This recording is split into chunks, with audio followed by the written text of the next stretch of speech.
অন্যদিকে চড়াইদেও পুলিশের জালে 2 সাইবার অপরাধী, পশ্চিমবঙ্গ থেকে আটক 2 কুখ্যাত সাইবার অপরাধী।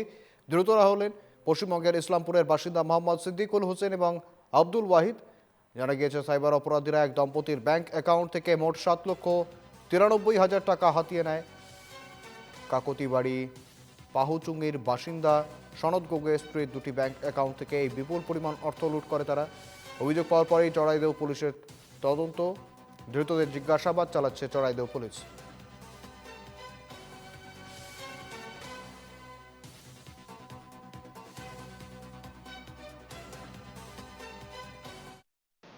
যোৱা 2 ফেব্ৰুৱাৰী 2024 আমি কাকতিবাৰী থানাত এখন লিখিত এজাহাৰ পাওঁ। শ্ৰী সনদ গগৈ, পহুচুঙি গাঁৱৰ। তেখেতে এজাহাৰত উল্লেখ কৰে যে যোৱা বছৰ 7 অক্টোবৰ 2025 চাইবাৰ ফ্ৰড যোগে তেখেতৰ মিছেছৰ একাউণ্টৰ পৰা 2টা HDFC বেংকৰ আৰু এটা একাউণ্ট আছিল অসম গ্ৰামীণ বিকাশ বেংক। এই 2টা একাউণ্টৰ পৰা সৰ্বমুঠ 7,93,000 টকা চাইবাৰ ফ্ৰড যোগে পৰলোকি হয়। আৰু এই অভিযোগৰ ভিত্তিত বা এজাহাৰখনৰ ভিত্তিত আমি এটা সৰজমিন তদন্ত আৰম্ভ কৰোঁ।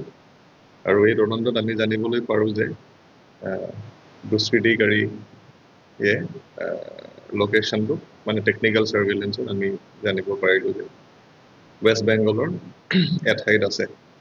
আমি আৰু গভীৰতালৈ গৈ কথাখিনি চালি জাৰি চাওঁ আৰু যেতিয়া আমি নিশ্চিতই লাভ কৰোঁ যে 2টা মোবাইল নম্বৰ আছিল, এই মোবাইল নম্বৰকেইটাই অপৰাধটো সংঘটিত কৰিছে বুলি আমি টোটালিকে SP ছাৰৰ তত্বাৱধানত আৰু মুখ্যালয়ৰ অসম আৰক্ষীৰ মুখ্য কাৰ্যালয়ৰ পৰা অনুমতি লৈ DSP হেডকোৱাৰ্টাৰ শ্ৰী আৰিয়ান নাথৰ নেতৃত্বত এটা চৰাইদেউ আৰক্ষীৰ দল ৱেষ্ট বেংগললৈ পঠিয়াওঁ।